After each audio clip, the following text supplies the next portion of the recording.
কাঁপতেছে। সুন্দরী রূপসী নারী ডাক দিয়ে বলল, এ বুজুর্গ আবিদ, তুমি আমার সাথে জেনা করতে আসছো, 100 দিনারও দিয়েছ, তোমার সাথে আমি জেনা করব, তোমার মনের ইচ্ছা তুমি পুরা করবা, তুমি কাঁপতেছো কেন? তখন আবিদ ডাক দিয়ে বলল, সুন্দরী, আমি কাঁপতেছি কিয়ামতের ময়দানে আমি আল্লাহর সামনে কোন চেহারা নিয়ে দাঁড়াবো, সেই জন্য আমি কাঁপতেছি। আমি ভয় পাচ্ছি আল্লাহর সামনে কোন চেহারা নিয়ে দাঁড়াবো। একবার জোরে বলবেন কি আল্লাহু আকবার। ইন্নামাল মুমিনুনা আল্লাযীনা ইযা যুকিরাল্লাহু ওয়াজিলাত কুলুবুহুম। আল্লাহর ভয়ে অন্তরগুলি যাদের কাঁপে, যখন আল্লাহর স্মরণ আসে তখন তাদের অন্তরগুলি আল্লাহর ভয়ে কাঁপে। আল্লাহ বলেন, এরা মুমিন, এরা মুমিন, এরা মুমিন, এরা মুমিন। ওই আবেদ বান্দা থরথর থরথর করে কাঁপতেছে। ওই আবেদ বান্দা থরথর থরথর করে কাঁপতেছে। ডাক দিলে, সুন্দরী নারী, আমি তোমার সাথে জেনা করব না। আমি আল্লাহর দরবারে কি জবাব দেব কিয়ামতের ময়দানে? আহা, আমি তোমার সাথে জেনা করব না। হে বান্দি, আমি চললাম। আমি এই যে 100 দিরহাম বহু কষ্ট করে জোগাড় করেছিলাম, এই 100 দিরহামও তোমার কাছ থেকে ফেরত নেব না। আমি চললাম। দৌড়াইয়া আসে ওই মহিলার ঘর থেকে বের হয়ে পালায় চলে গেল কাঁদতে কাঁদতে।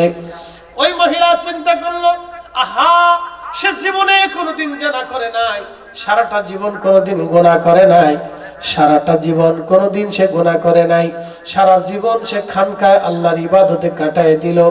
আজকে লোভে পড়ে আমার সৌন্দর্যে পাগল হয়ে 100 দিরহাম বহু কষ্ট করে জোগাড় করে আজকে জেনা করতে আসলো। মনের ইচ্ছা পুরা না করে আল্লাহর ভয়ে সে পালিয়ে চলে গেল। মহিলা চিন্তা করলো, হা, আমি জীবনে শুধু দুনিয়ার টাকার জন্য কত পুরুষের শয্যাশায়ী হয়েছি, কত পুরুষের সাথে আমি জেনা করেছি। আহা, কত পুরুষের সাথে আমি জেনা করেছি। না না, আর আমি জেনা করব না। আমি তওবা করলাম। মহিলা গোসল করে এসে সেজদার মধ্যে পড়ে গেল, আল্লাহ, আমি আর জীবনে কোনোদিন পতিতাবৃত্তি করব না। আমি তওবা করলাম, আমি ভালো হয়ে গেলাম। ওই মহিলা তওবা করলেন, খুঁজতে লাগলেন ওই আবেদ বান্দা কোথায়। লোকজনের কাছে জানলেন, বললেন, হ্যাঁ, সে আছে, সে খানকায় চলে গেছে, ইবাদতে মগ্ন। বলে, তার আপনজন কি কেউ আছে? বলে, তার একটা ছোট ভাই আছে। তখন এই মহিলা বলল, আমি তার ছোট ভাইটাকে বিয়ে করতে চাই, আমি তার সাথে সংসার করতে চাই। ইমাম ইবনে কুদামাল মাকদিসি রাহিমাহুল্লাহ লিখতেছেন, তখন এই মহিলা তার ছোট ভাইটাকে বিয়ে করলেন। এই সংসারে 8টা সন্তান হয়েছিল। এই 8টা সন্তানই আল্লাহর ওলি হয়েছিল। একবার জোরে বলবেন কি মারহাবা। ওই সংসারে 8টা সন্তান হয়েছিল। 8টা সন্তানে আল্লাহর ওলি হয়ে বনি ইসরাইল আল্লাহর ওলি হয়েছিল। এর নাম তওবা। তওবা যদি খাঁটি মতো করতে পারা হয় তাহলে আল্লাহ বান্দাকে মাফ করে দিবে।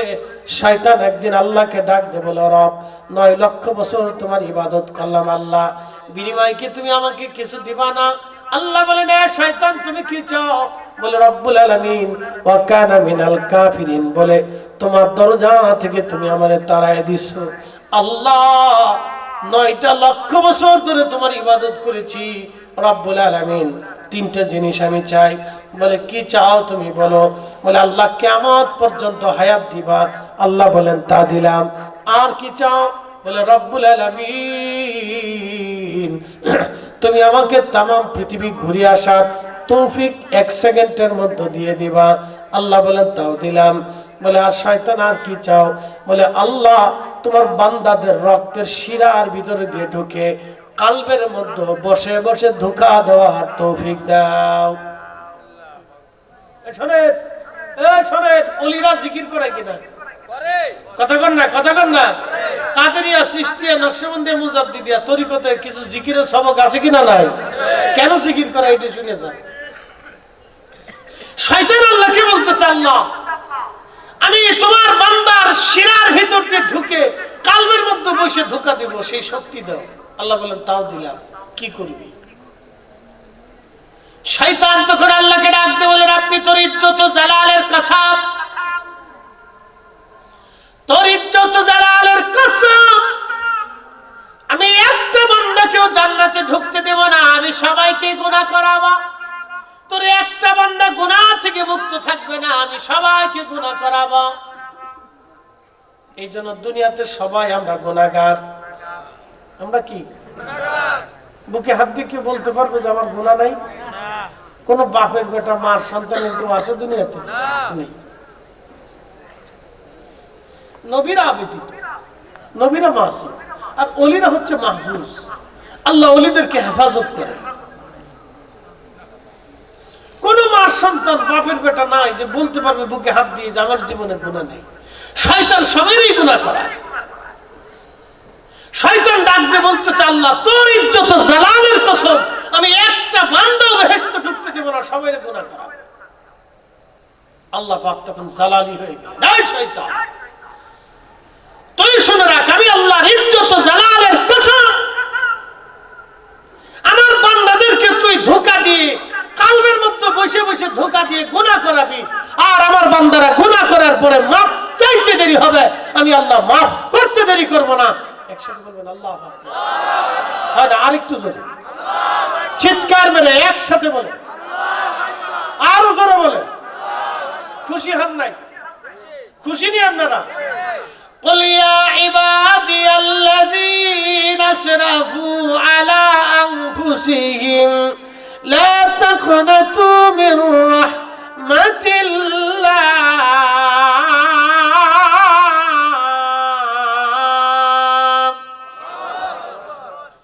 قل হুজুর আপনি বলে দেন, ইয়া ইবাদি আল্লাযীনা আসরাফু আলা আনফুসিহিম, হে বান্দা নফসের সাথে যত জুলুম করো না কেন, ভয় নাই, লা তাকনাতু মির রাহমাতিল্লাহ, আমার রহমত থেকে তোমরা নিরাশ হয়ো না। ইন্নাল্লাহা ইয়াগফিরুয যুনুবা জামিআ, আমি আল্লাহ তোমাদের জীবনের সমস্ত গুনাহগুলি maaf করে দেব। একবার জোরে বলা যাবে কি মারহাবা? এখন এই যে শয়তান আপনার কালবের মধ্যে বসে, তাড়ানোর উপায় কি? লাঠি দিয়ে তাড়াইতে পারবেন না, ধমক দিয়ে ছুটাইতে পারবেন না। ও গরুর শরীরে কি লেগে থাকে? গরুর শরীরে আপনাদের দেশে কি বলে? আটালি। আমাদের দেশে ফরিদপুরকে আটালি। আপনাদের দেশে কি বলে? কুমিল্লাতে আটালি কয় না। তো গরুর সাথে লেগে থেকে রক্ত খায়, গরুর রক্ত চুষে চুষে খায়।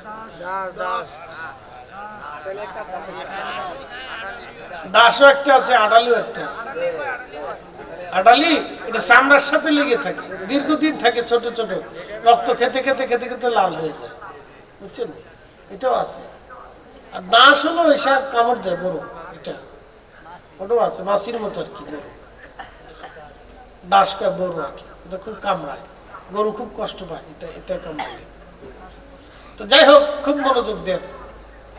তো গরুর সাথে যেরকম আডালি লেগে থাকে, শয়তান ওরকম কালবের মধ্যে বসে থাকে, বসে বসে ধোঁকা দেয়, মাহফিল তো চলে যায়।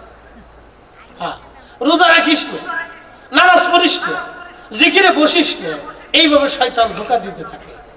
এই জন্য ওলিরে আল্লাহ রাসূল বলেন, শয়তানকে যদি তাড়াইতে চাও, বিতাড়িত করতে চাও, তাহলে জিকিরের ধাক্কা দাও। একসাথে করে আল্লাহু আকবার। কিসের ধাক্কা দাও? জিকিরের ধাক্কা দাও। যখনই বান্দা জিকির করে, তখন শয়তান পলায়ন করে চলে যায়। এই জন্য ওলিরা অত্যধিক পরিমাণে আগেতে জিকির করে দেন। আল্লাহ আল্লাহ আল্লাহ আল্লাহ আল্লাহ। আওয়াজ তোলে, কিছু সময় জবান খোলে, আল্লাহ আল্লাহ আল্লাহ আল্লাহ আল্লাহ আল্লাহ আল্লাহ আল্লাহ আল্লাহ আল্লাহ আল্লাহ আল্লাহ আল্লাহ আল্লাহ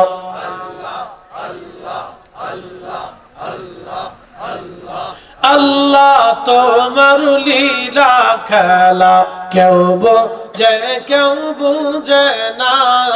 আল্লাহ আল্লাহ আল্লাহ। কাউকে রাখো গাছ তহলাতে, কাউকে রাখো বালাখানায়। আল্লাহ তোমার লীলা খেলা কেউ বোঝে কেউ বুঝে না। আল্লাহ আল্লাহ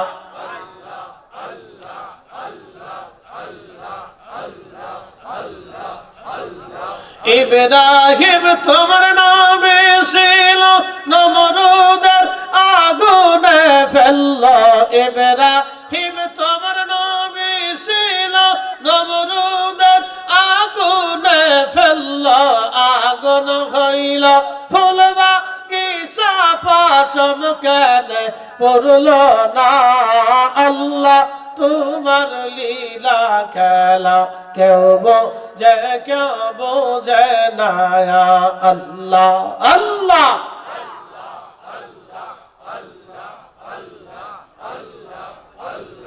কাউকে রাখো গাছ তলাতে কাউকে রাখো বালাখানায় আল্লাহ কাউকে রাখো গাছ তলাতে কাউকে রাখো বালাখানায় আল্লাহ তোমার লীলা খেলা কেউ বুঝে না আল্লাহ আল্লাহ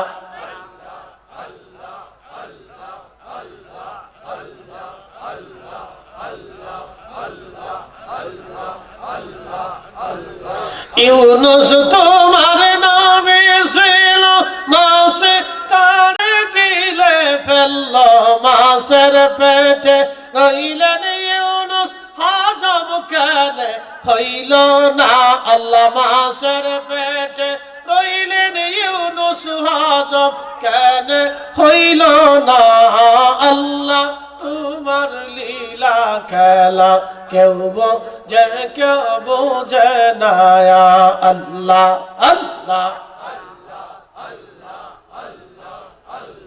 কাউকে রাখো গাছ তলাতে কাউকে রাখো বালাখানায় আল্লাহ কাউকে রাখো গাছ তলাতে কাউকে রাখো বালাখানায় আল্লাহ তোমার লীলা খেলা কেউ বোঝে না আল্লাহ আল্লাহ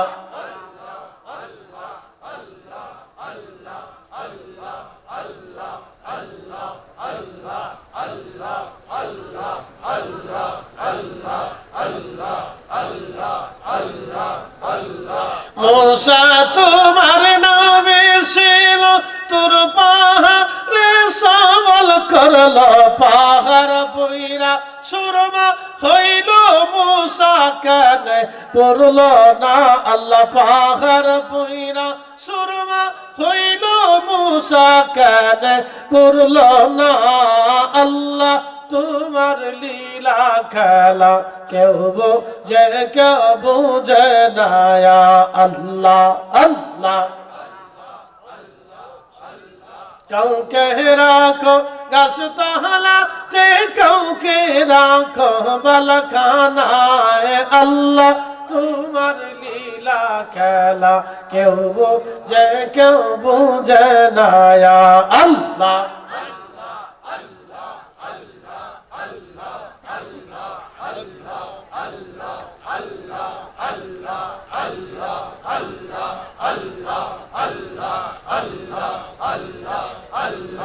লা ইলাহা ইল্লাল্লাহু মুহাম্মাদুর রাসূলুল্লাহ সাল্লাল্লাহু আলাইহি ওয়াসাল্লাম। দেবিদ্বারবাসী খুব মনোযোগ দিয়ে কথাগুলি শুনবেন। যে কথাগুলি বলছিলাম, আল্লাহ রাসূল বললেন কিয়ামত আসবে, দুনিয়াতে গজব আসবে। তার অন্যতম কারণ হলো বদাউল আমানা, আমানত নষ্ট হয়ে যাবে। এরপরে পিতামাতার অবাধ্য হবে, স্বামী স্ত্রীর ডিভোর্স বাড়বে, অন্যায় বিচার হবে। আর এমন কিছু মানুষ দুনিয়াতে নেতৃত্ব দিবে যারা নামাজ কালাম সৎ হবে না, অসৎ ব্যক্তি যারা, তারা দুনিয়াতে নেতৃত্ব দিতে থাকবে। তখন তোমরা আল্লাহর আকাশ থেকে গজবের জন্য অপেক্ষা করো। সমাজের নেতৃত্ব, রাষ্ট্রের নেতৃত্ব যারা দিবে তারা অসৎ হবে, দুর্নীতি পরায়ণ হবে। তখন তোমরা খোদার গজবের অপেক্ষা করতে থাকো। আমি বলি নাই, প্রিয় নবীজি বলেছেন, আমার উম্মতেরা তোমরা শোনো, ঘরে ঘরে পিতামাতার অবাধ্য হবে।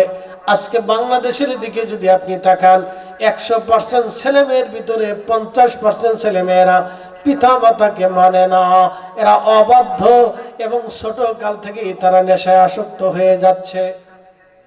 কথা ঠিক আছে কিনা? অল্পতেই নেশায় আসক্ত হয়ে যাচ্ছে, অবস্থা খুব খারাপ। সামাজিকভাবে আমাদের দেশের অবস্থা বেশি একটা সুবিধাজনক না। এইভাবে যদি চলে তাহলে আগামী দিন আমাদের রাষ্ট্র এবং সমাজ ব্যবস্থা ধ্বংস হয়ে যাবে, পরিবেশ ভয়াবহতার ভিতরে আসবে। আল্লাহ এই কঠিন পরিস্থিতি থেকে যেন আমাদের দেশকে হেফাজত করে, সকলে বলে না আমিন। প্রিয় উপস্থিতি হাজিরিন, পিতা মাতার অবাধ্য পারবে। আল্লাহ, আমি হজে গেলাম, এক হাজি এসে বলতেছে, হুজুর আজকে মনের আশা পুরা করছি। আমি বললাম, কি মনের আশা? বলে, আজকে হাজরা আসওয়াদের মধ্যে চুমা লাগাইলাম। আমি বললাম, কেমন কষ্ট হয়েছে? হুজুর ভিড়ের চাপে মন হয়েছিল আজকে মারা যাব, বহু চেষ্টা করে আমি হাজরা আসওয়াদের চুমা দিলাম। ও ভাই আমার, মুসলমানরা হাজরা আসওয়াদের চুমা দেওয়ার জন্য যুদ্ধ করে, মারামারি করে, ধাক্কা ধাক্কি করে। আল্লাহর কাবা শরীফের ওইখানে ঠেলাঠেলি ধাক্কা ধাক্কি হয়, কে কার আগে হাজরা আসওয়াদের মধ্যে চুমা দিবে। কিন্তু মুসলমান পিতা মাতার পায়ের মধ্যে চুমা দিতে আজও পর্যন্ত পারে নাই। এদেশের বহু সন্তানদেরকে যদি জিজ্ঞেস করি, ও আল্লাহর বান্দারা, জীবনে বাবা মার পায়ের মধ্যে কেউ চুমা দিচ্ছেননি? 1000 মানুষের ভিতরে 2, 4, 5 জন পাওয়া যাবে, বাকি খুঁজে পাওয়া যাবে না। কথা কন না কেন?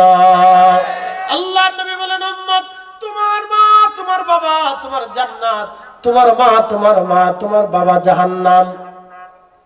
তাদের সন্তুষ্টি তোমার জান্নাত, তাদের অসন্তুষ্টি তোমার জাহান্নাম। কাবা শরীফের গিলাফ দিয়েও কবরে দিলে জান্নাত হবে না যদি বাবা মা অসন্তুষ্ট থাকে। মনে রাখবেন, নবী বলেন, উম্মতরা, বাবা মা চেহারার দিকে তুমি যদি একবার মায়ের নজরে তাকাও, আল্লাহ একটা কবুল হজের সওয়াব লিখে দেবে। সাহাবী বলেন, ইয়া রাসূলুল্লাহ, 100 বার যদি তাকায়, নবী বলেন 100টা কবুল হজের সওয়াব তোমার আমল নামায় আমার রব আল্লাহ লিখে দেবে। আল্লাহর নবী মুস্তাদরিক হাকিম লিসাইয়াইনে, প্রিয় নবীজি বসে আছেন, সাহাবীদেরকে দর্শ দিচ্ছিলেন। এমন সময় দূর থেকে দেখা যাক বৃদ্ধা নারী লাঠির উপরে ভর দিয়ে ধীরে ধীরে ধীরে ধীরে হেঁটে আসে। ওই বৃদ্ধা নারীকে দেখলেন নবীজি আস্তে করে দাঁড়িয়ে গেলেন, সাহাবীরাও দাঁড়ায় গেলেন। নবীজির গা মোবারকে চাদর ছিল, চাদর। নবীজি সব সময় চাদর ব্যবহার করতেন, চাদর। শীতকালে নবীজি সব সময়ের জন্য চাদর ব্যবহার করতেন, চাদর। খুব মনোযোগ দেন, আমি চাদর ইউজ করার চেষ্টা করি। চাদর বালা, চাদর বালা, চাদর সুন্নতের ভিতরে অন্যতম একটা সুন্নত হচ্ছে চাদর। তো নবীজি গার ভিতরে যে চাদর ছিল, চাদর নামাইয়া আল্লাহ রাসূল বিছাই দিলেন। সাহাবীরা চিন্তা করলেন, এই মহিষী নারীকে, যে যার জন্য রাসূল আরবি নিজে চাদর বিছিয়ে দিচ্ছেন, তাও নিজের গায়ের চাদর। আল্লাহর নবী নিজের গায়ের চাদর বিছিয়ে দিলেন। মহিলা আসলো, সাহাবীরা সরে চলে গেল। ওই ভাগ্যবতী নারী আসার পরে সে চাদরের উপরে বসলো। মহিলা বসলেন, আল্লাহর নবীজিও বসলেন। মহিলা কি যেন বলে, নবী বিনয়ে বিনয়ে বিনয়ে বিনয়ে কথা বলতে লাগলেন।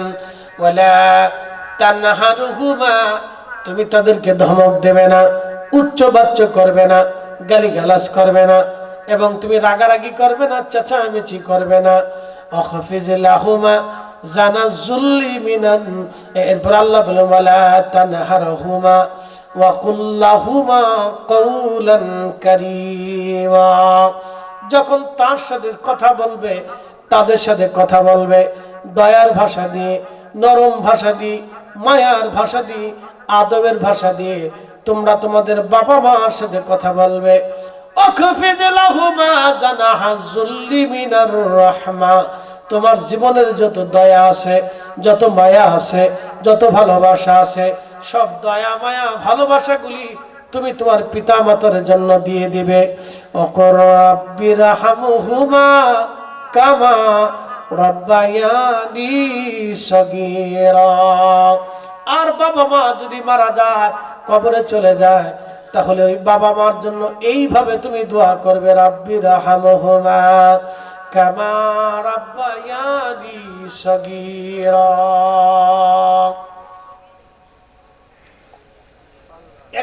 করি বলেন তো, যারা দোয়া বন্ধ করছে সে দোয়া করে কোন সময়? বলেন, যে দোয়া বন্ধ করছে সে দোয়া করে কোন সময়? যদি নামাজের পরে সন্তান দোয়া করতে না পারলো সে দোয়া করে কোন সময়? যদি মাহফিলের পরে দোয়া করতে না পারলো তাহলে দোয়া করলো কোন সময়? যদি কোরআন খতমের পরে দোয়া করতে না পারলো তো দোয়া করলো কোন সময়? যদি কবর জিয়ারতের পরে দোয়া করতে না পারলো তো সে দোয়া করলো কখন? তার মানে বোঝা গেল যারা দোয়া মানে না, দোয়া করে না, ও নাফরমান সন্তান হয়ে কবরে যাবে। কথা কন না কেন? ঠিক আছে কিনা? পিতামাতার হক 100% আদায় হবে না। এই লোকটা জাহান্নামে চলে যাবে শুধু পিতামাতার সাথে নাফরমানি করার কারণে। ওই যে দোয়া করে নাই, আব্বা আম্মার মৃত্যুর পরে তারা সন্তানের কাছে দোয়া পায়। একসাথে বলেন, কি পায়? দোয়া পায়। এটা অবশ্যই দিতে হবে। আল্লাহ নিজে শিখিয়ে দিয়েছেন কিভাবে দোয়া করতে হবে। রাব্বির হামহুমা কামা রাব্বায়ানি সগীরা বলে আল্লাহ নিজে দোয়া শিক্ষা দিয়ে দিয়েছে। দোয়া পাবে, আল্লাহ শিখিয়ে দিলেন। সাহাবীরা বললেন, নবীজি বিনয় বিনয় কথা বলতেছে। ঠিক কিছু সময় পরে দেখলাম মহিলা দাঁড়িয়ে গেলেন। প্রিয় নবীজি দাঁড়ায় গেলেন, মহিলা হেঁটে হেঁটে যায়।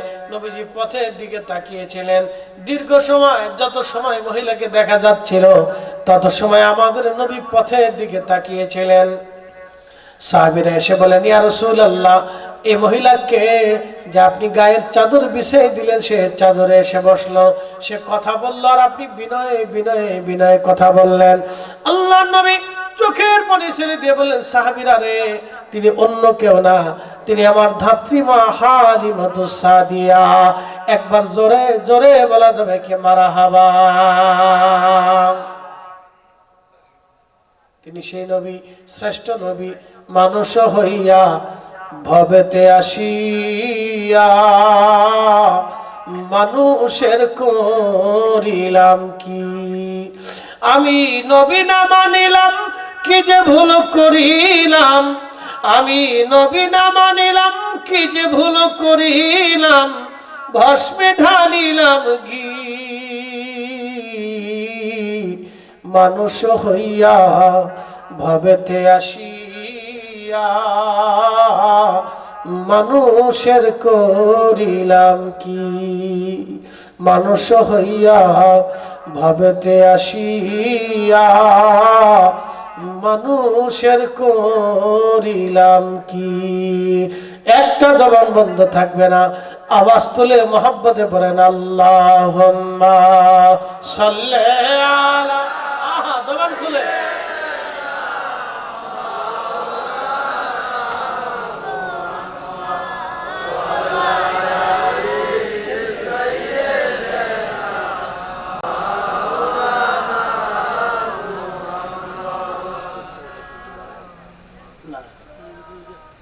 রাত্রে বেশি তো বেশি চিন্তা করতেছে কিন্তু স্বার্থ নেই তেলের। ঠিক আছে, ওই দিকে আজকে যাইতো না। রোয়াজ আলাদা রোয়াজ, ওটা আর এক জগতের রোয়াজ। সেই জগতে প্রথম থেকে যেতে হবে। ওটা ইশকে রাসূলের বিষয়। একসাথে বলবেন আল্লাহু আকবার। এ সবজ গম্বদ মালে मंजूर दुआ करूना, जब वक्त न जा आए आका दीदार आता करना, दीदार आता करना। मैं कब्रे अंधेरी में घबराऊंगा जब तन्हा में, कब्रे अंधेरी में घबराऊंगा जब तन्हा, इमदाद मेरी करने आजान रसूल अल्लाह, इमदाद मेरी करने आजान रसूल अल्लाह। আশিক রাসূল যারা ছিলেন তাদের জিন্দেগি বড় সুন্দর। আশিক রাসূল যারা ছিলেন তাদের জিন্দেগি বড় সুন্দর, তাদের জিন্দেগি বড় সুন্দর। আব্দুর রহমান জামি রাহিমাহুল্লাহ বিশ্ববিখ্যাত ইমাম ছিলেন। মক্কাতুল মুকাররমায় চলে গেলেন, যাওয়ার পরে হজ করবেন।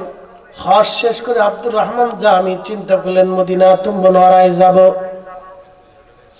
মদিনা শরীফে প্রিয় নবীজির রওজা শরীফের পাশে দাঁড়ায়া আমি একটা গজল গাবো। তিনি একটা শের লিখলেন, নাতে রসুল লিখলেন। দেখেন গো, আমরা মাঝে মধ্যে শের গাই, অনেকে বলে দেখো গান গায়। ভাইজান রে, নবীজির শের কখনো গান হয় না। নবীজির শের হলো নাতে রসুল, নবীজির প্রশংসা। নবীর প্রশংসা আমরা করি নাই, নবীর প্রশংসা স্বয়ং আল্লাহ নিজে করেছেন, ফেরেশতারা করেছেন, সব নবীরা করেছেন। এমন কোন নবী নাই রে যে নবী আমাদের নবীর প্রশংসা না করেছেন। এমন কোন কবি নাই রে যে কবি আমার রসুলের প্রশংসায় নাতে না লিখেছেন। আল্লামা ডক্টর ইকবাল লিখেছেন, মগজ করা রোহে ইমাজান দিন হাসতে হব্বে রহমাতুল লিল আলামিন। কাজী নজরুল কত সুন্দর করে তিনি লিখলেন, আল্লাহকে যে পাইতে চায় হযরতকে ভালোবেসে, আরশ কুরসি লৌহ কলম না চাহিতেই পেয়েছে সে। দুনিয়ার যত কবি ছিলেন সব কবিরা নবীজির শানে না শের লিখেছেন। আব্দুর রহমান জামি তিনিও শের লিখলেন। তেনার ইচ্ছা আমি রওজার পাশে দাঁড়ায় দাঁড়ায় শের বলবো। আব্দুর রহমান জামি হজর উদ্দেশ্যে রওনা করলেন। আবার নবীজি রাত্রিবেলা মক্কার গভর্নরকে স্বপ্ন দেখাইলেন। গভর্নর, এই লোকটাকে যদি পাও, নবীজির চেহারা দেখাইলেন, এই লোকটাকে যদি পাও তাহলে তাড়াতাড়ি অ্যারেস্ট করো, সে যেন কখনো মদিনাতে আসতে না পারে। আমি নবী হুকুম দিলাম, আমি নবী হুকুম দিলাম সে যেন মদিনায় না আসে। গভর্নর মক্কা থেকে মদিনায় যাওয়ার রাস্তায় তিনি সৈন্য লাগিয়ে দিলেন। দেখো আব্দুর রহমান জামি নামে কেউ আছে কিনা। তার নাম আব্দুর রহমান জামি। প্রহরীরা যারা সৈন্য সামন্ত যারা ছড়িয়ে ছিটিয়ে গেল, বিভিন্ন জায়গায় কাফেলাকে জিজ্ঞেস করে আব্দুর রহমান জামি নামে কেউ চেনো কিনা। সবাই বলে না। কিন্তু একদিন আব্দুর রহমান জামি কাফেলার সাথে রওনা দিলেন, তিনি কিছুই জানেন না। তখন ওই গভর্নর যিনি ছিলেন, বাদশা যিনি ছিলেন, মক্কা মদিনার যিনি বাদশা ছিলেন, ওই বাদশাটা আব্দুর রহমান জামি রাহিমাহুল্লাহকে ধরে নেওয়ার জন্য লোক পাঠিয়ে দিলেন। লোক পাঠিয়ে দেওয়ার পরে আব্দুর রহমান জামিকে ধরে নেওয়ার জন্য লোক গেলেন। আব্দুর রহমান জামি কাফেলার সাথে যায়। লোকেরা জিজ্ঞেস করলো, আপনাদের মধ্যে কি আব্দুর রহমান জামি আছে? আব্দুর রহমান জামি বলল, হ্যাঁ আমি আছি। তখন সৈন্যরা বলল, সবাই মদিনায় যেতে পারলো, আপনি যেতে পারবেন না। আব্দুর রহমান জামি বললেন, এ সৈন্যরা বলো আমার অপরাধ কি? বলে আপনার সবকিছু কাজীর কাছে যা বলবেন, কাজীর কাছে যা বলবেন, বিচারকের কাছে বিচারক। আমি মদিনায় যাচ্ছিলাম, আপনার দেশের সৈন্যরা আমাকে বেঁধে রেখেছে, মদিনার থেকে যেতে দেয়নি, আমাকে বন্দী করেছে। এর যথোপযুক্ত আমি ফয়সালা চাই। আব্দুর রহমান জামি বাদশাকে বললেন, গভর্নরকে বললেন, আপনি আমাকে কেন বেঁধে রাখলেন? সবাইকে যেতে দিলেন, আমাকে যেতে দিলেন না। গভর্নর বলতেছে, দেখো আব্দুর রহমান জামি সবাই যেতে বললো, তুমি যেতে পারবা না, তোমার জন্য নিষেধাজ্ঞা আছে। বলে কারণ কি? বলে কারণ আমি আজকে বলতে পারবো না, কোন কারণ বলতে পারবো না, কিন্তু তুমি যেতে পারবে না। আব্দুর রহমান জামি রাহমাতুল্লাহ চিন্তা করলেন, আমাকে যেতেই হবে।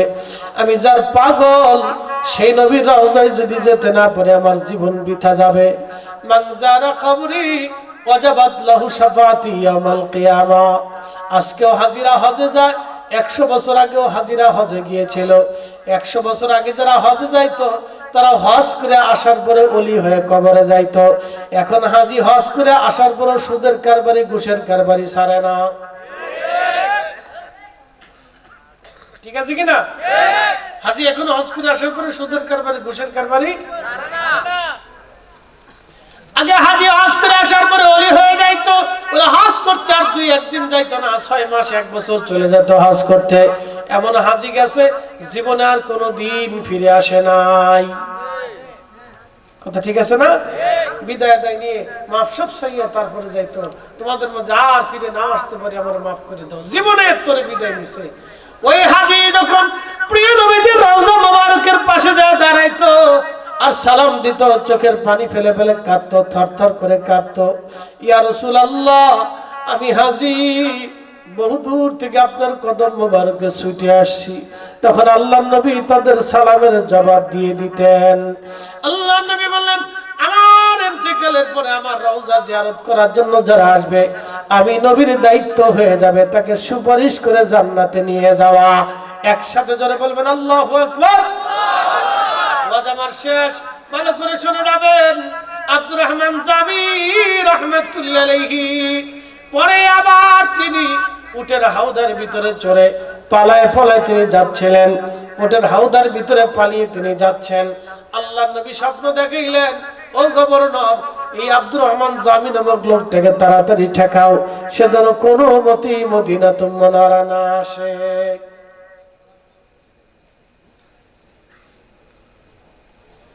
আব্দুর রহমান জামি আবার সৈন্যরা চেক টেক করে দেখলো সে উটের হাউদার ভিতরে পালায় আছে। আব্দুর রহমান জামিকে বললেন, সবাই যেতে পারলো, তুমি যেতে পারবে না। বলে, কারণ কি? ও গভর্নর, আমি কেন মদিনায় যেতে পারবো না? বলে, আব্দুর রহমান জামি, তোমার জন্য নিষেধাজ্ঞা আছে। কিন্তু গভর্নর খুলে মেলেও বলতেছে না কি জন্য তুমি যেতে পারবা না।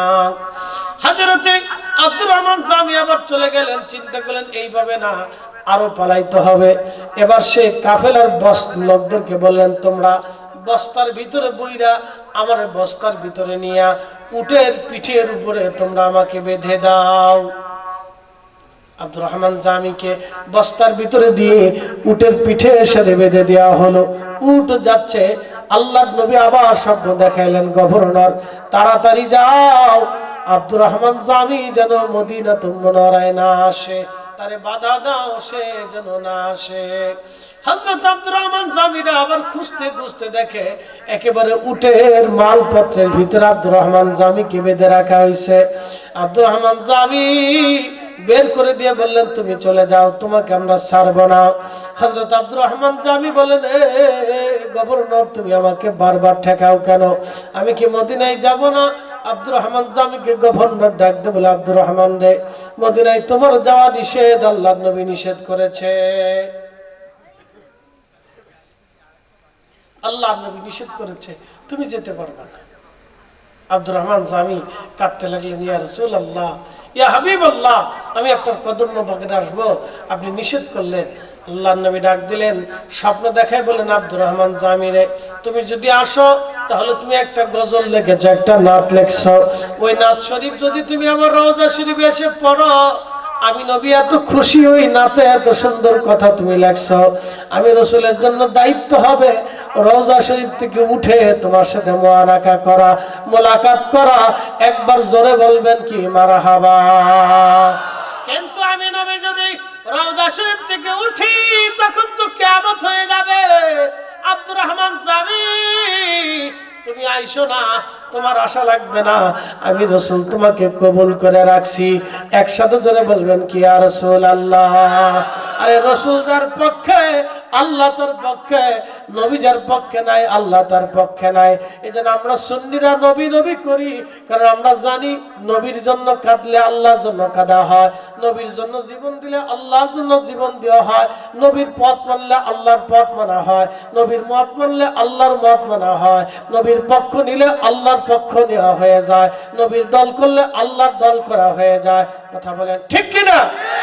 আসেন সেই নবীজিকে মহব্বত করে দাঁড়ে আমরা সালাম জানাই, ইয়া নবী সালাম আলাইকা, ربنا بعد إذ هديتنا وهب لنا من لدنك رحمة إنك أنت الوهاب রব্বুল আলামিন আজকের মাহফিল তোমার শাহী দরবারে মঞ্জুর করো আল্লাহ। হাদিয়াটুকু অসংখ্য অগণিত গুণে বাড়াইয়া তোমার মেহবুবের দরজায় সোনার মদিনায় জান্নাতের বাগানে পৌঁছে দাও আল্লাহ। আল্লাহ গো, নবীজির আউলাদুল্লাহ সাহাবা আশারে মুবাশশিরিন খুলাফায়ে রাশিদিন আসহাবুন নবী আহলে বাইতিন নবী যত সাহাবায়ে আজমাইন যারা ঘুমায় গেছে, কারবালার ময়দানে ফরাত নদীর তীরে কত আশিকরা ঘুমায় রইছে।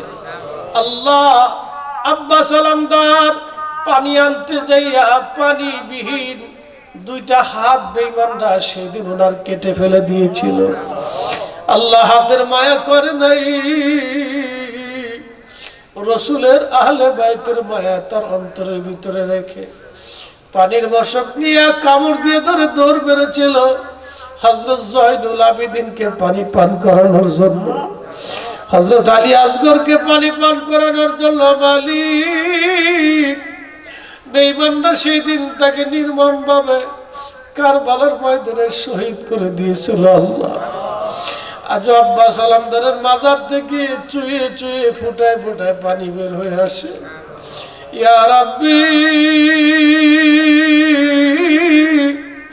আমাদের মাহফিলের নজরানা, চোখের পানি, হৃদয়ের ভালোবাসা সুহাদা কারবালার খেদমতে পৌঁছায় দাও আল্লাহ। আর ওই বুঝি রে যাই রে সোনা কারবালার মাতম জারি, কান্দে ইমাম হুসাইন বিনয় করি,